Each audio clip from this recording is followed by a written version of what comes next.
All right, 7 o'clock, we'll open up the Scituate Board of Health meeting, Scituate Town Hall, Selectmen's Hearing Room, January 27th, 2014.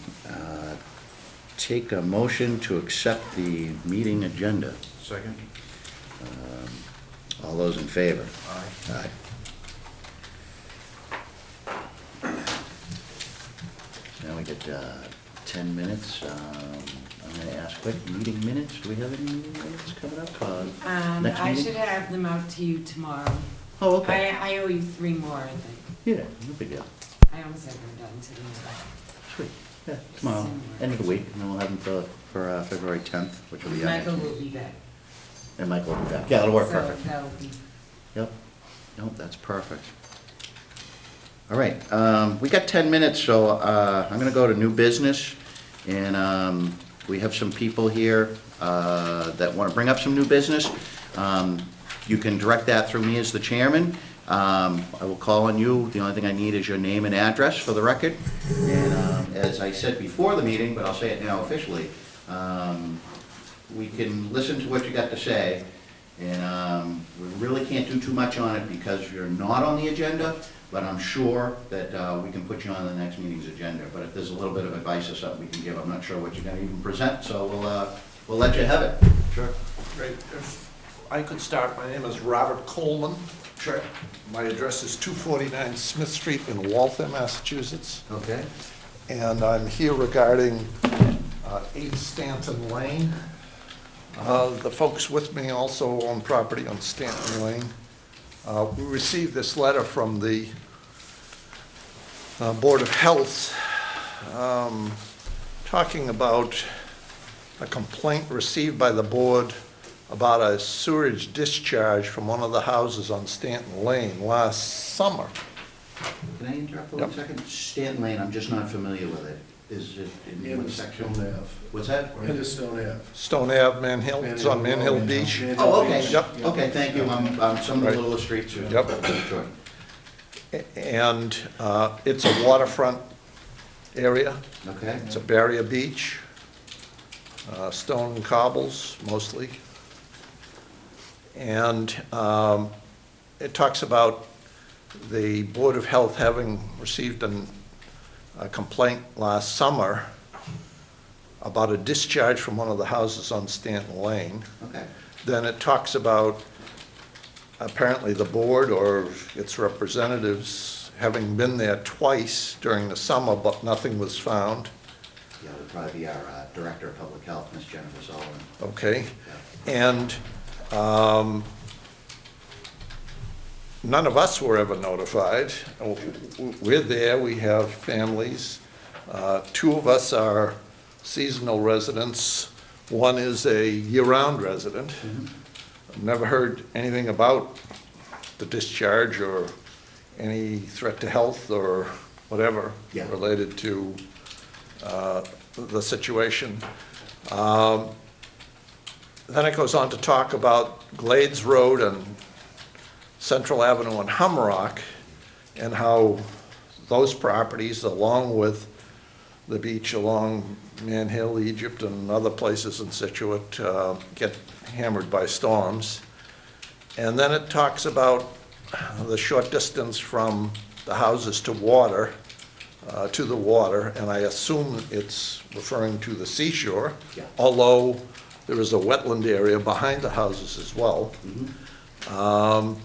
And it then talks about it being prudent to have sewage disposal systems inspected so there's no unintentional contamination of swimming areas in front of the houses. Mm-hmm. And given the winter weather, we're perplexed by getting the letters now when at least 3 of the houses aren't occupied, 2 are.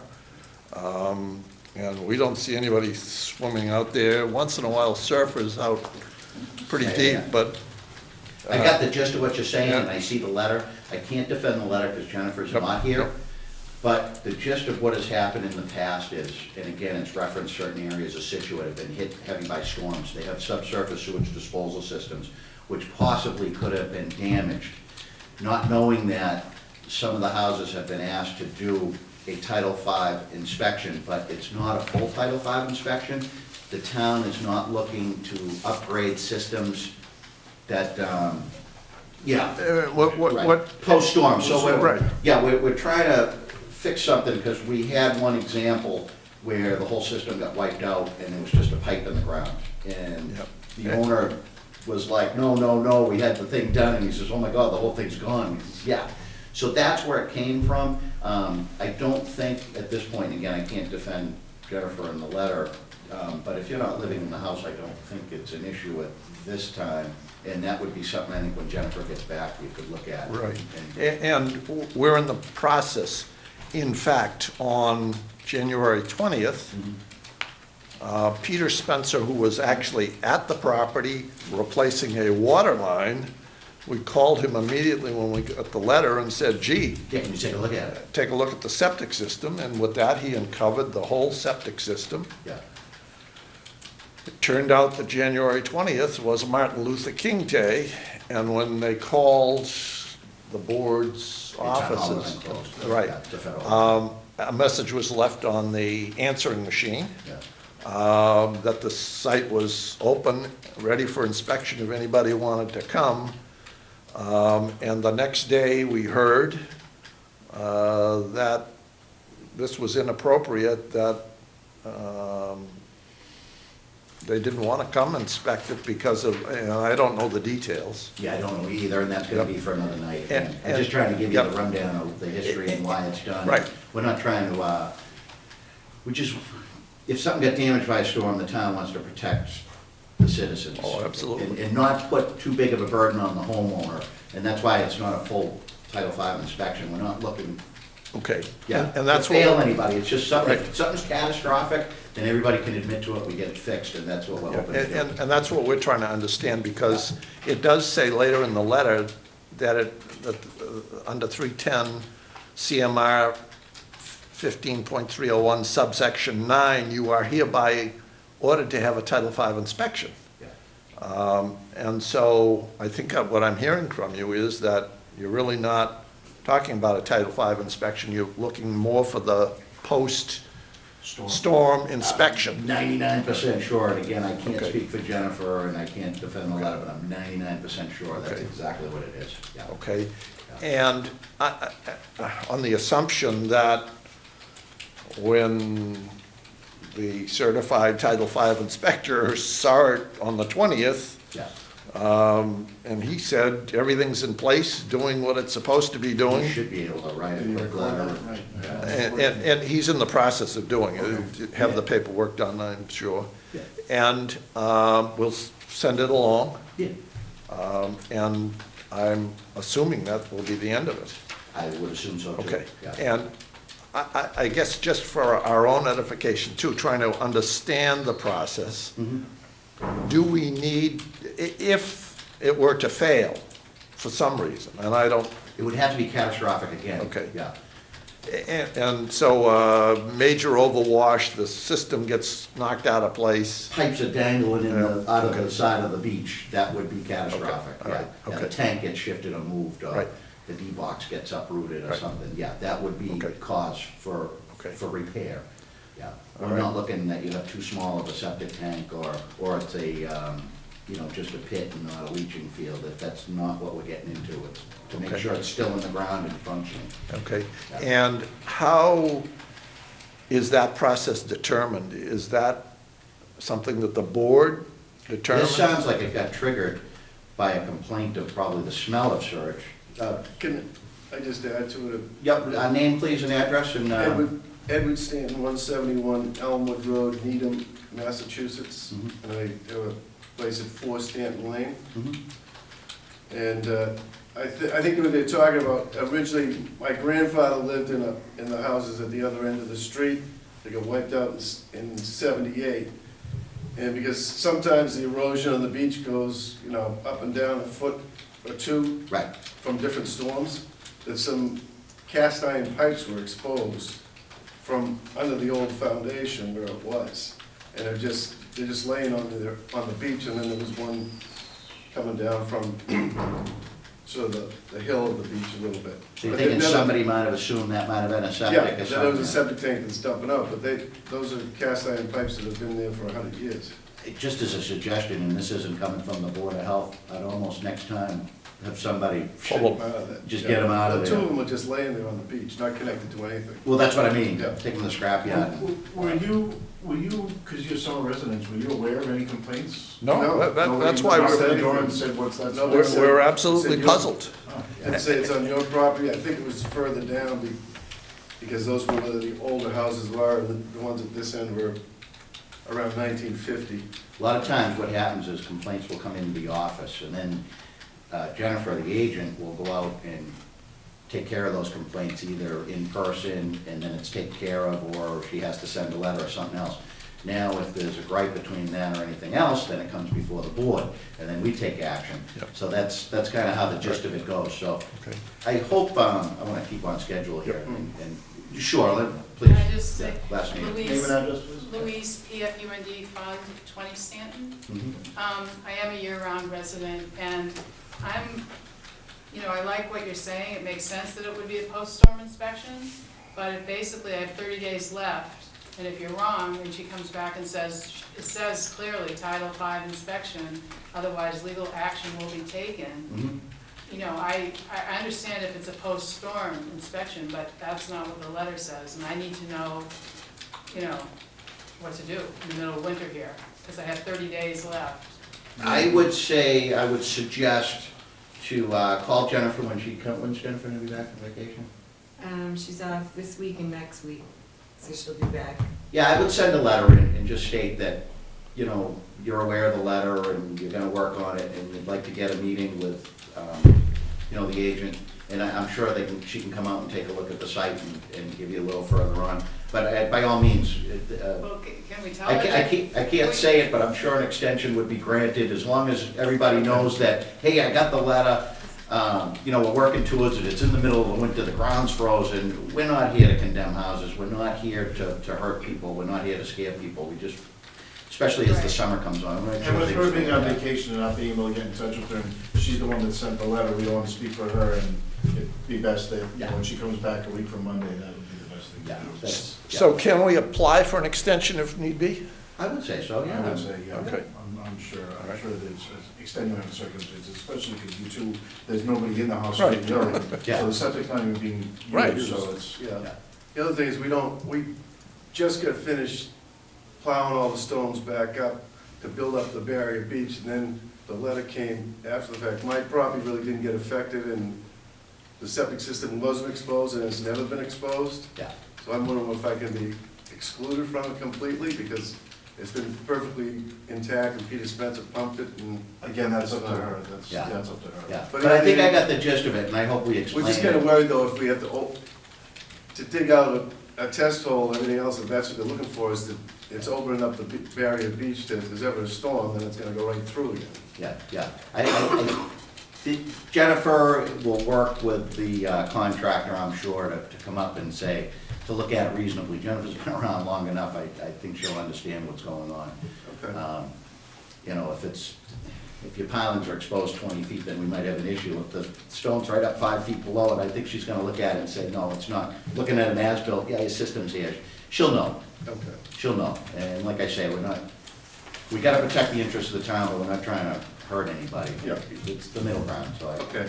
yeah. That's good. I hope we explained ourselves good Yep. enough. I think we have the gist of it, and I guess we'll proceed to try and resolve things from our perspective, Yeah. and Yeah, like I just write a quick letter saying, hey, we got your letter and we're working on it. And that way Jennifer knows And it's recorded. it's recorded. You're there, Extend things it are to good. March 30th or April 1st or something. Right. Yeah. We need clarification if it's a post-storm inspection. We can ask Jennifer to put that in the letter I next mean, time. Yeah. that's a big Did deal. that come with the letter? no, got that on your website. Okay.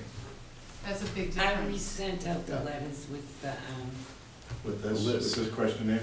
No. oh no, I don't think I did.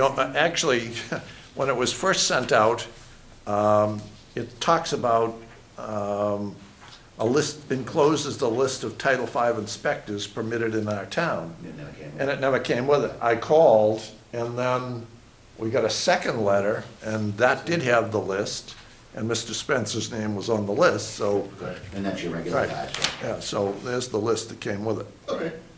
all right? Yep. Right. And you said Pete was already there anyway, so. Oh, yes. He should be able to. He's away. Took pictures, Yeah. Fill that out and record when he's correct. Okay. He has a rapport with Jennifer anyway, so. But he's out of town until the middle of February, Yeah. Okay. so we're just gonna talk about it, phone, but These Florida vacations are tough. So when will we have to come back in 2 weeks or 4 weeks? I don't think so. I mean, I think you can handle with Jennifer. I mean, unless you have a real complaint or anything, we're kind of here to either straighten somebody out that's having a problem with Jennifer, or Jennifer's having a problem with somebody, we straighten them out. We're kind of the mediator for that, but she usually handles things on her own. So I think this is one that, you know, as long as you send a letter out, we got your letter and we're working on it. And I think when she gets back and Mr. Spencer's back, they can meet on site and take a peek at it and see how much further they gotta go.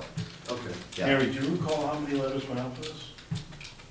There were different areas. Different areas, in this area though? So the letter actually refers to It said Humrock, regarding 8 Glades Lane. Road, and Central Avenue. Right. They'll do a post-storm survey and drive around and, you know, certain areas I'm familiar with, and you can physically see where things have been. And the letter makes no reference to that having happened either. It makes reference to last summer's problems. And we're concerned, you know, if there was a problem there during the summer, we would like to know Yeah, you don't wanna about be it. swimming in it either. Yeah. Roger that, I hear you there. You know, we've got families and kids there. I mean, the dogs on the beach and Yeah. their problems are a bigger issue. Yeah, I hear you there too, I'm on Yeah. board, yeah. Yeah. All right, All well, right. thank you, I hope we helped, you know, coming out on a cold night, I hope we did help. Yeah, just communicate with Jennifer, I'm sure that it can be easily resolved. Okay, Great. sounds good, thank you. You bet, thank you, We appreciate your assistance. pleasure, nice, Thank you. glad we're here. All right. 7:10 PM, public hearing, new proposed tobacco regulations. I have copies, if anybody wants them. These are the proposed ones or the current ones? Yeah, those are the proposed. Thank you, cousin.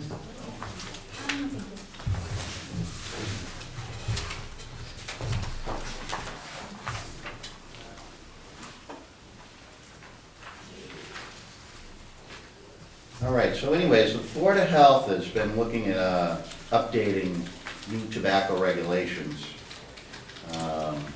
There's a lot of new things out there. There's probably some housekeeping we have to do, and we're in the slow process of it. Jennifer is not here tonight, and I'm also down one board member, so we're gonna likely discuss things. I can almost say there's not gonna be a decision tonight, because It probably. can't be. Yeah, You can't be, there's only 2 of us. yeah, yeah, so we're not gonna go down that road, but if you will open it up to the, Yep, see if anybody has any comment on it. Absolutely, I'm assuming the 2 of you, well, I know the 2 of you are, the 2 of you are here for the, Okay. What I'll say, ask, everything's gonna come through me, and when I call on you, just to give you a name and address, so we have that for the record, and, yeah, if anybody's got any question or comment, I'll open it up to the audience. Does anybody have anything they want? No? As well. All right, Hi, I'm DJ Wilson, yeah, Mass Municipal Association. So here's just the latest list. The proposal that you have in front of you has lots of moving parts. These lists represent what's other cities and towns doing on the most edgier or more current regs. So the first thing that you're doing, that is in the proposal, is to expand the regulation to include nicotine delivery products, notably e-cigarettes, because otherwise they get underneath the radar. So if our job in tobacco control is to keep people from being addicted to nicotine, these technically can be sold to a 14-year-old today in Scituate. So expanding the reg is a good thing, and these are the cities and towns that have done it. We've a clear 100 that have done it. On the second page are those that have put a minimum pricing in for single cigar, or you have to sell a 4-pack or bigger. And then we have 41 cities and towns that have done that. It's gone very well. Boston's 2-year anniversary of having this in place is next week, or Sunday. And it's gone very well. The early adopters did have some retailer confusion, but we've worked that out, especially now that so many cities and towns have chains in them that operate in these 41 cities and towns. Then banning blunt wraps.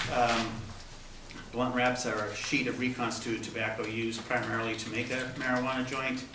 And so, again, the city of Boston banned it first, and they actually got sued. It went up to the state's highest court, and Boston won that case. So it's legally the safest thing you could ever do, because it's the exact same language that Boston does.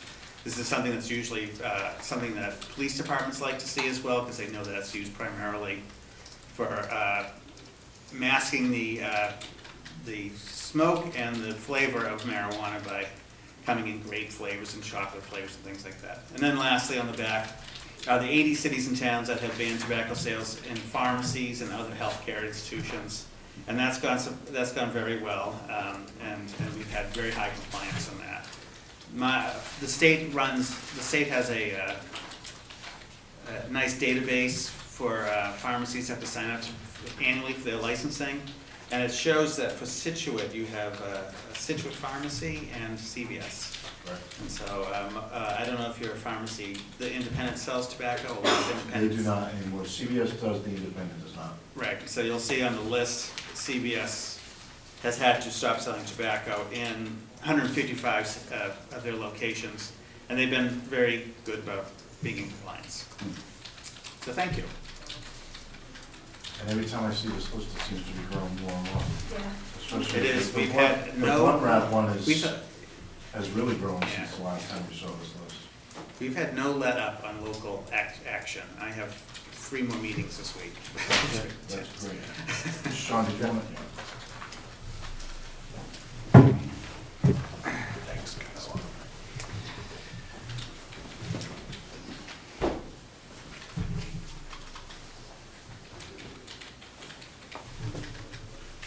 Yeah, I think that last presentation you gave, we were, I can speak for myself, I think we all were, but I know I wasn't enlightened by a lot of the products. And We've had a lot of change. what we probably don't want to see in our town.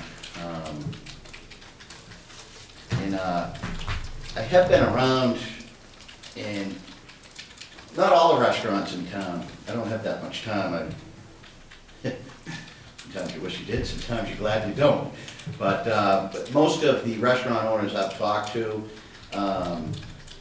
they definitely better that the cigarettes are out of their restaurants completely, which has been, what, about 10 years or so? It'll be 10 years July. Since they banned them, they love that, and I ask about the e-cigarettes, and they say, you know what, we just as soon have them gone too, because then I don't have to get in an argument with it. I can put it on you guys. It was the Board of Health that got rid of it, it's not me, and we don't have it in the restaurant. And I think I'm Well, I'll say, this pretty much draft, on board with that it's just better to, And the chewing tobacco as well. just to let you know, though, this draft doesn't address that, but we did talk last time that that would be kind of the next visit, that would be the next round. We'd go back and look at your secondhand smoke regulation. Right. But if you do look at the front page of that, cities and towns, that 50 of those 100 have, in fact, extended it to, yeah, it's that- usually not, and it's not usually because a lot of times those cities and towns didn't like it, it's just they were doing what you were doing, is doing one regulation first and the other.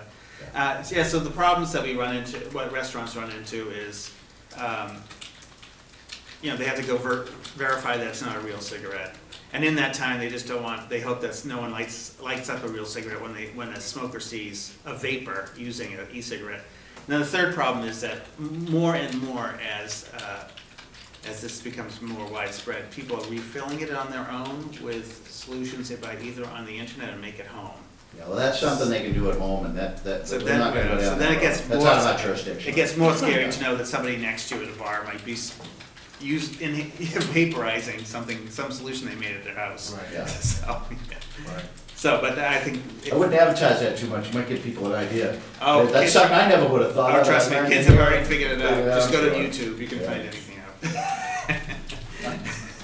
Felt old after the last meeting, I thought I knew a lot what was going on. It sadly is all on YouTube. Yeah. Everything you need to know.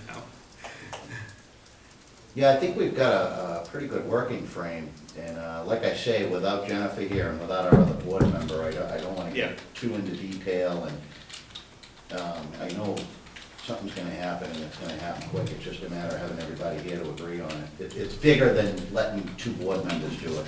Correct. Yep. It's a pretty big move for the town, and I have done, like I said, I've done my footwork, and everybody seems on board, and I talked to a couple of people too, this is off track, but the tax in Scituate, I haven't heard any complaints, so, with the restaurants, but that's off track, that's nothing to do with the Board of Health. Yeah, I mean, Please, yeah. Has the board had any other, vendors come in, like Diane here, to We had, to listen, ask questions, and, we had one other meeting where we kind of started to present this, and nobody came in. It was advertised for open meeting. This is, did you guys discuss it the last 3 weeks ago? We were going to, but there wasn't much to discuss because nobody showed up. Gotcha. So we're kind of like, so this is our third round, and actually, if the other members were here, we may have even hashed this out tonight and closed it. Right. So there probably will be one more because Jennifer's not here, so we'll right, which probably makes sense. advertise it one more time for the next meeting. And we're looking, like I say, I've done a little research around town, I haven't hit every one of them, I just kind of where you are, and you bring it up in conversation and ask, and, get a feel for it. Oh, sorry. Yeah. Are you trying to say, like, you want to stop the people Could I from get your selling name Diane from and address, Hennessy's? please? Diane Pelletieri from Hennessy's. Yeah. But do you want to stop the sale of e-cigarettes in town then? Is that what you meant, or did the, No, an just- age for e-cig? Definitely an age limit. And I eventually, swear on the Holy Bible, Master, I've never had a kid ask for them. It's the older people, like the 60s, that always ask me It's- to buy them. well, it's not the age and also having the same regulations as cigarettes. So someone sitting at Oh, makes TK's sense. who has to go outside. But right now, someone can sit at the bar at TK's or the tavern or wherever and sit and have their e-cigarette going. And, everybody's in agreement that they should have to go outside to the designated smoking area to do their thing. Yeah. So the Board of Health is looking at, just for the people that don't know, and I want to make sure I have it right, you're looking at what type of products the town of Scituate would like to sell, these e-cigarettes, the ones, where you're just exploring this, where they'd like to be sold, and to what ages, Correct. all right?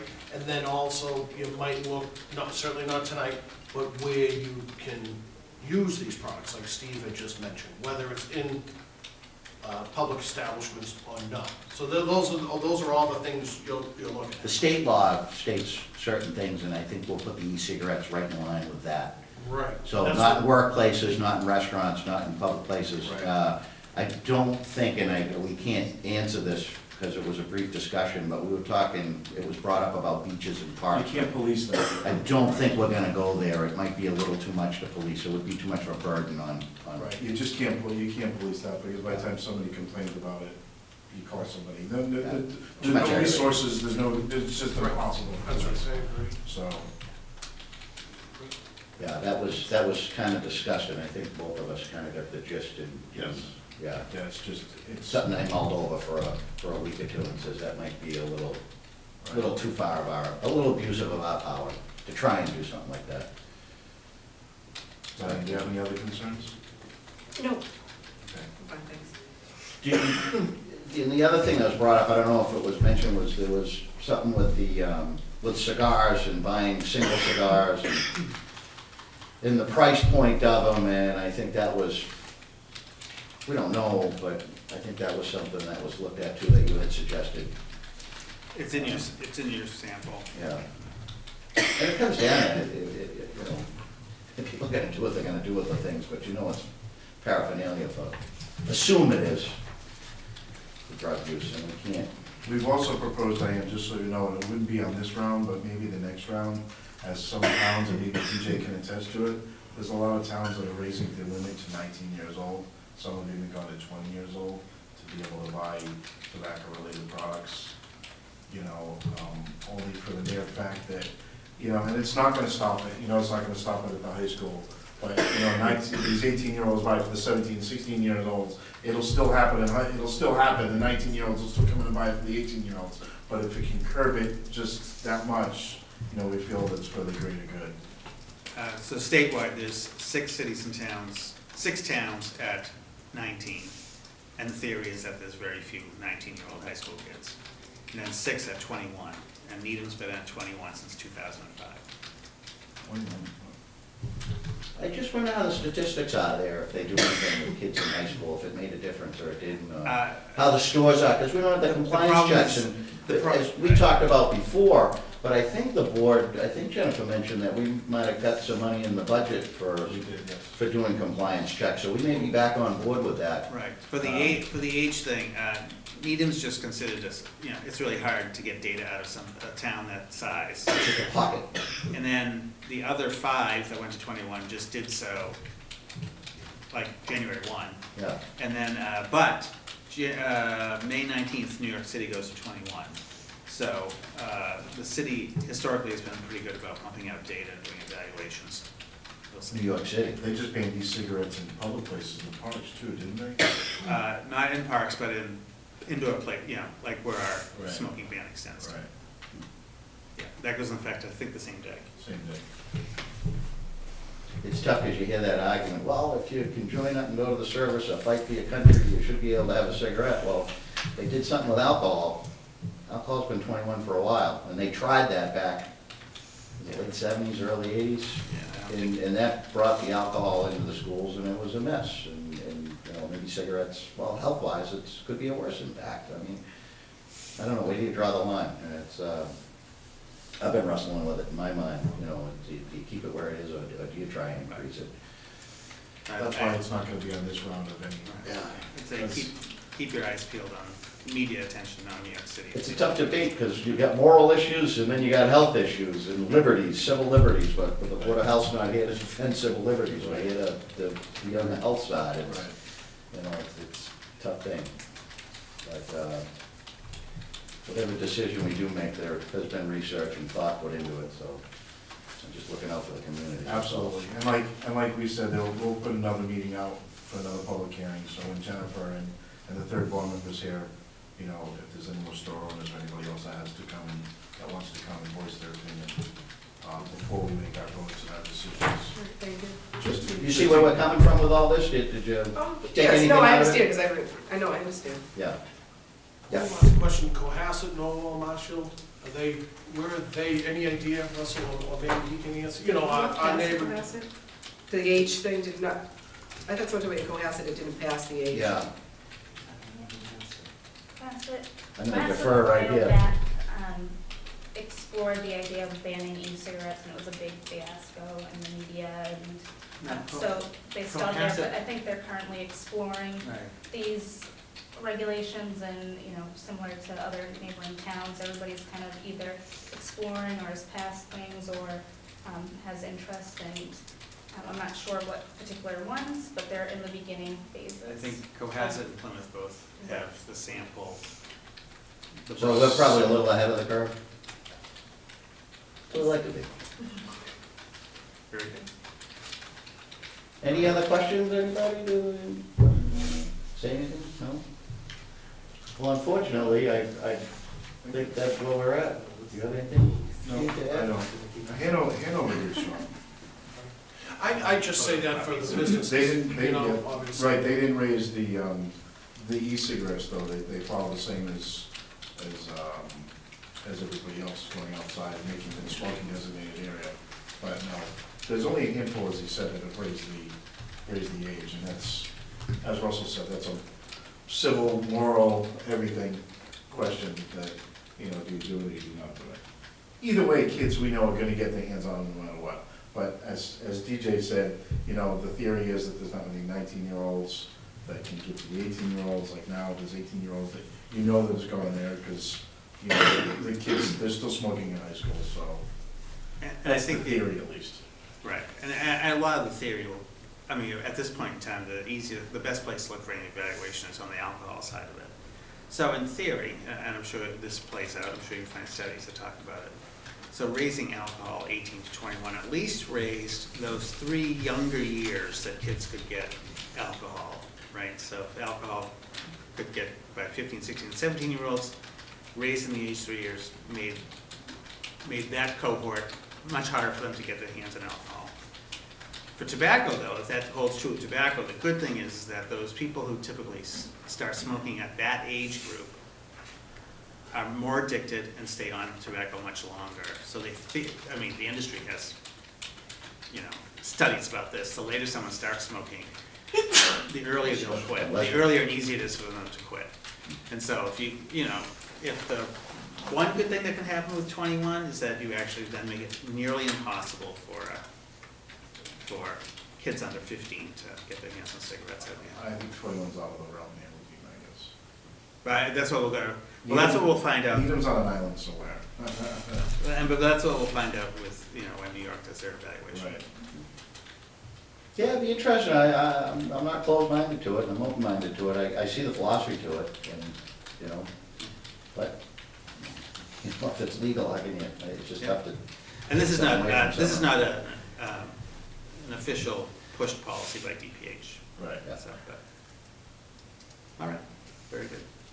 Well, thank you for coming out, and do appreciate it. And, if anybody else, I guess we're good. Everybody's spoken, we're good. We'll adjourn that. Make a motion to adjourn the meeting. If there's nothing else to be brought forward, second it, all those in favor? Aye.